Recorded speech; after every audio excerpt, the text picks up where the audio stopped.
mau seperti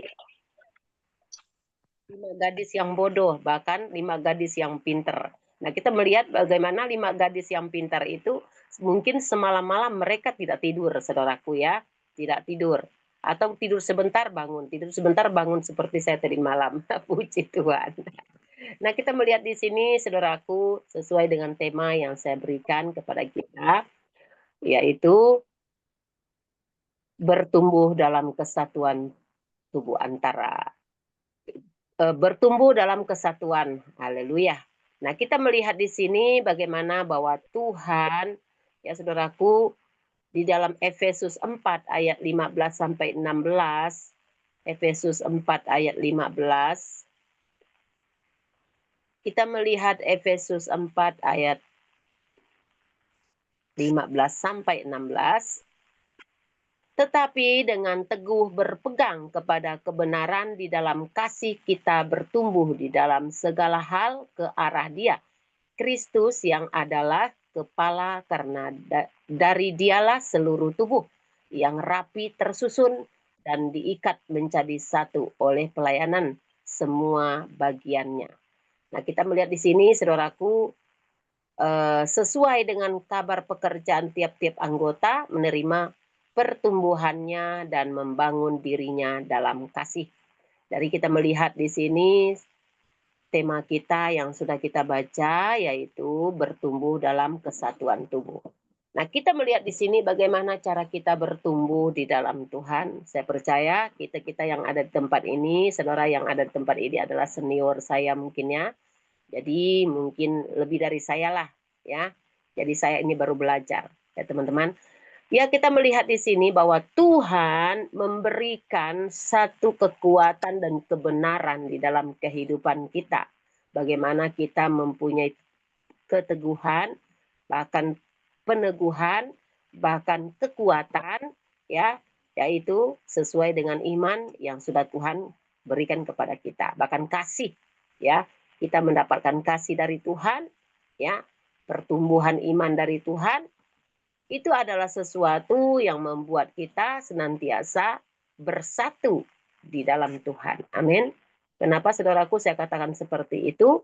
Karena memang itu yang Tuhan inginkan di dalam kehidupan kita. Tetapi dengan teguh berpegang, kata Tuhan, kepada kebenaran di dalam kasih kita bertumbuh di dalam segala hal ke arah Tuhan Yesus, yang adalah kepala, karena dialah seluruh tubuh. Nah, kita melihat di sini Yesus itu adalah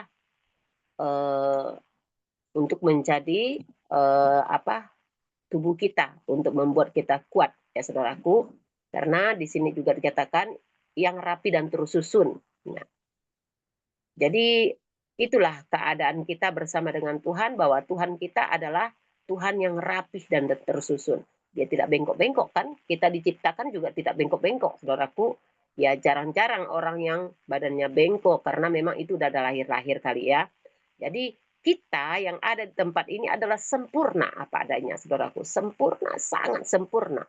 Jadi bagaimana kalau kita tidak bersyukur kepada Tuhan? Benar Rasul Paulus katakan, kita tetap bersyukur karena kita mempunyai tubuh yang tersusun dan rapi. Tubuh yang tersusun dan rapi, luar biasa, saudaraku, gagah perkasa. Bahkan ada yang cantik, hidungnya mancung, ada juga hidung pesek, ada juga rambut lurus, ada juga rambut keriting. Rapi tersusun badan kita, ya. Tubuh kita ada yang montok, bahkan ada yang kurus, ada yang gemuk. Itu artinya rapi tersusun. Ya, Tuhan sudah memberikan hal-hal yang terbaik dalam kehidupan kita, ya. Ya, sempurna apa adanya. Sebagaimana Tuhan Yesus sempurna, ya, tubuhnya rapi tersusun, begitu juga kita. Kita ikut segambarnya Tuhan. Amin, teman-teman. Nah, kita melihat di sini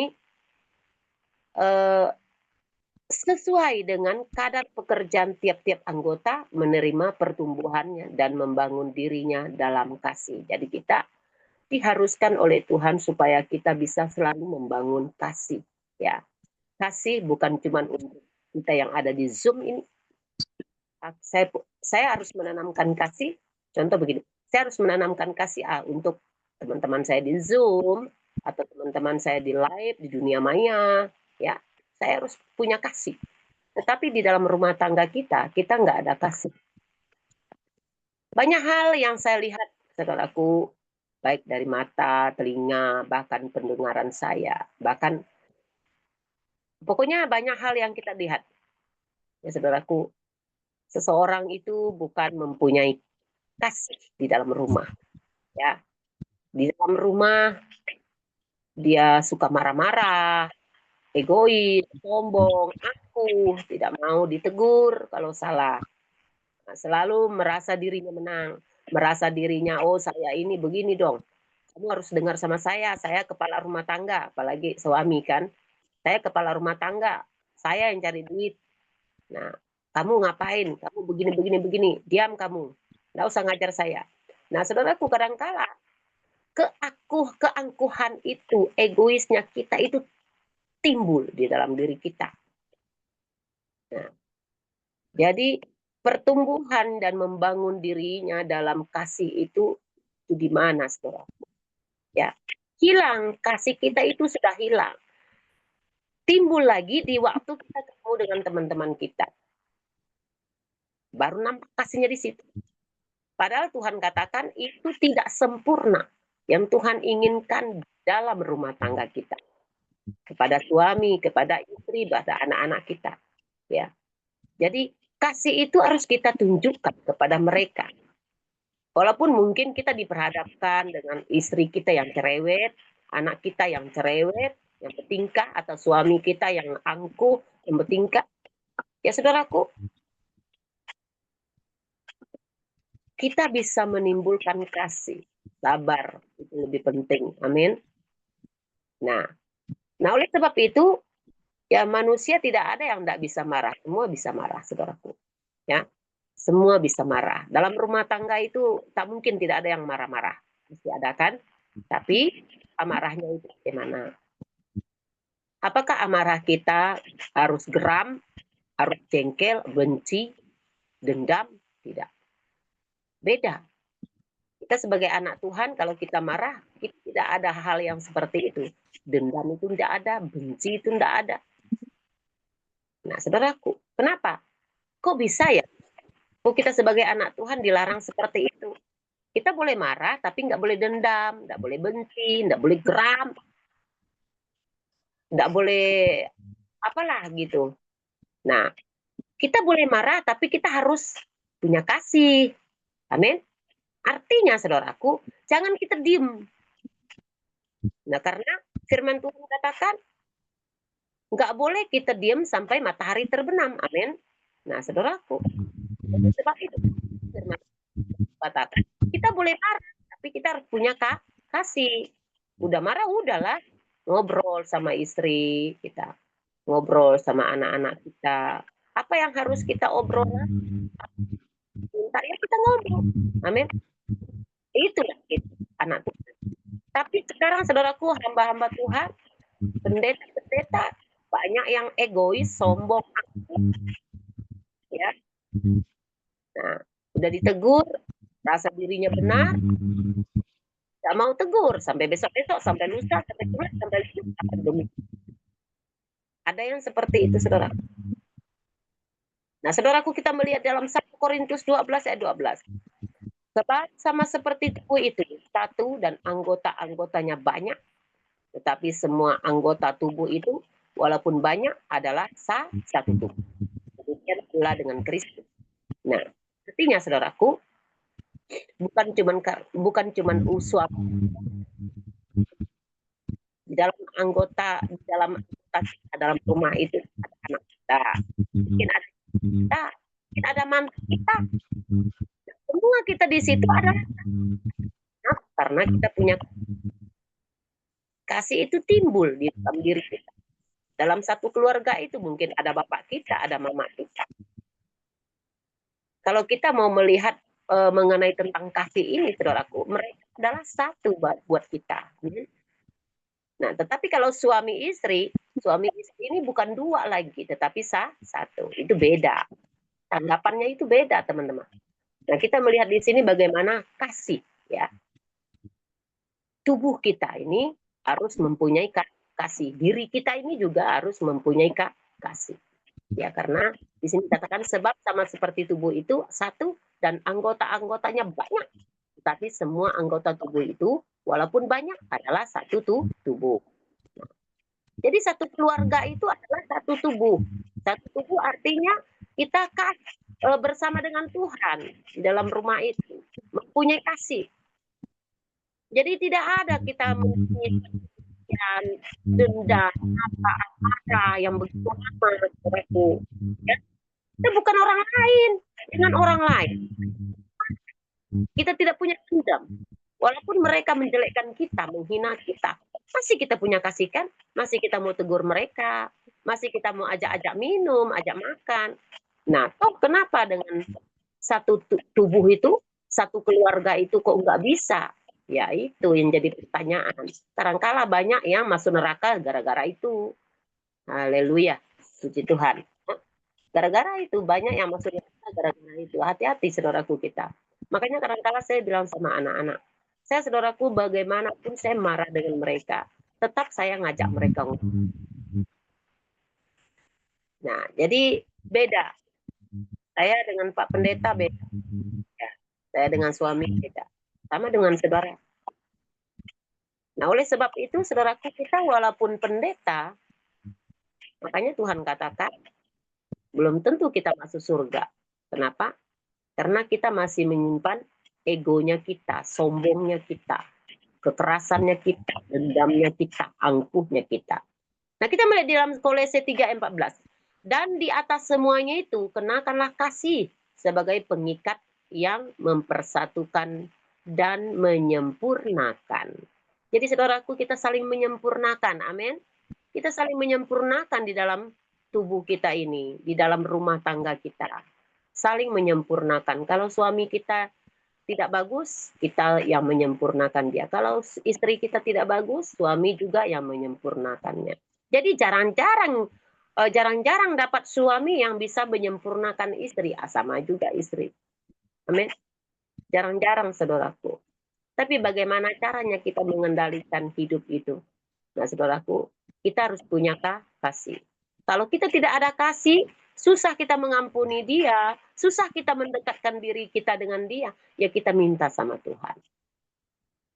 Nah saudaraku, jadi di dalam Kolose ini dikatakan, di atas semuanya itu kenakanlah kasih sebagai pengikat yang mempersatukan dan menyempurnakan. Jadi kita yang ada di tempat ini saling menyempurnakan satu sama yang lain. Jangan saling menjelekkan ya. Jadi terakhir saudaraku Roma 12:4-5. Sebab sama seperti pada waktu tubuh kita mempunyai banyak anggota, tetapi tidak semua anggota itu mempunyai tugas yang sama. Bayangkan saudaraku. Nah, makanya saya katakan dalam katakan kepada kita, dalam satu rumah itu tidak sama juga tugas yang Tuhan berikan kan. Ada pekerjaan kantor, ada yang kerja kuli bangunan, mungkin ada yang kerja cuci piring, atau mungkin ada yang kerja dan sebagainya, cleaning service lah. Nah saudaraku, jadi beda. Oleh sebab itu Roma 12:4-5 ini, sebab sama seperti pada waktu tubuh kita mempunyai banyak anggota, tetapi tidak semua anggota itu mempunyai tugas yang sama. Dan juga kita, walaupun banyak adalah satu tubuh di dalam Kristus, tetapi kita masing-masing adalah anggota dan sebagainya. Saudaraku, kita melihat di sini pekerjaan yang Tuhan kasih kepada kita, tugas yang Tuhan kasih kepada kita dalam satu rumah berbeda. Amin. Ada yang ditugaskan Tuhan, ada yang dipanggil Tuhan, sebetulnya di dalam kita melayani Tuhan. Ada yang ditugaskan untuk pimpin pujian, ada yang ditugaskan untuk bawa firman, ada yang ditugaskan untuk bawa doa. Nah, saudaraku, jadi tugas yang Tuhan, pekerjaan yang Tuhan kasih kepada kita tidak sama. Tapi walaupun kita tidak sama, kita adalah satu tubuh dalam rumah tangga. Men, saudaraku, sama juga kita dengan teman-teman yang baik di Zoom, di TikTok, kita bertemu dengan teman-teman satu rohani kita. Kita adalah satu tubuh dalam Tuhan. Kita harus kasih, ya.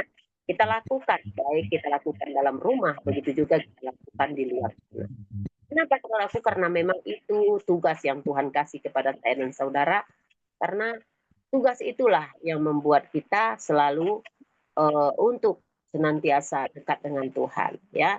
Jadi saudaraku, tidak saya panjangkan firman Tuhan ini, biarlah firman Tuhan ini boleh menjadi berkat dalam kehidupan saya dan saudara. Saya sangat bersyukur firman Tuhan ini menemplak pribadi saya, ya saudaraku, menegur pribadi saya, mengingatkan pribadi saya supaya saya jadi hamba Tuhan yang memang betul punya kasih, ya, punya kasih, tidak punya dendam, saudaraku, tidak punya iri hati atau dengki, tidak punya kesombongan. Ya, saudaraku, itu menunjukkan kepada saya pribadi. Saudaraku, setiap saya membawa firman Tuhan, saya merasa tertegur di situ.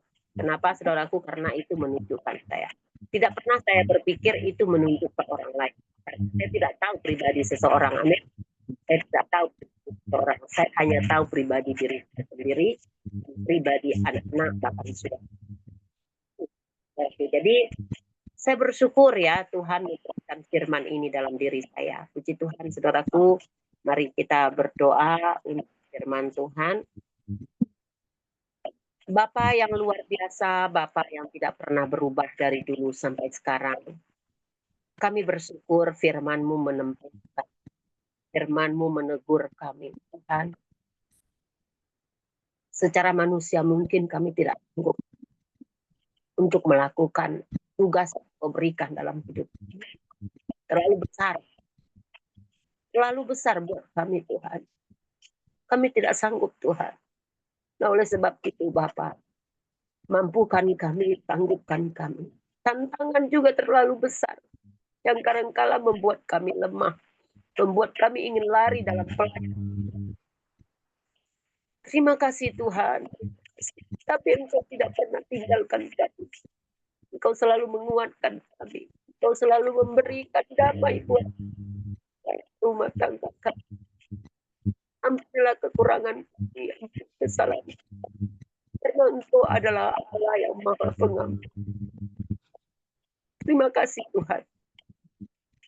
Kami yang sudah mendengar firman-Mu. Berkatilah kami semua pada hari ini. Pagi yang indah ini, orang berorok Tuhan. Tapi kami tidak henti-hentinya untuk memuji Engkau, mendengarkan suara Tuhan. Karena itu yang membuat kami kenyang, membuat kami kuat. Terima kasih Tuhan. Kuatkan kami untuk menghadapi tantangan masalah pribadi kami. Kuatkan kami untuk menghadapi tantangan dalam pelayanan kami, baik dalam berjemaat kami Tuhan. Kuatkan kami Tuhan untuk menghadapi tantangan-tantangan baik yang ada di luar. Terima kasih banyak Tuhan Yesus. Kuatkan kami. Pegang tangan kami, pegang hati dan pikiran kami. Supaya kami tetap selamat bersama dengan Tuhan. Terima kasih banyak Tuhan. Ampunilah hamba pribadi. Kiranya firman Tuhan salah hamba menyampaikan, Tuhan mengampuni hamba. Tuhan melayakkan hamba Bapa. Inilah ucapan syukur kami. Kami serahkan Tuhan firman ini dalam tangan Tuhan. Dalam nama Bapa, Anak, dan Roh Kudus, kami sudah mendengarkan firman-Mu. Haleluya. Amin. Puji Tuhan.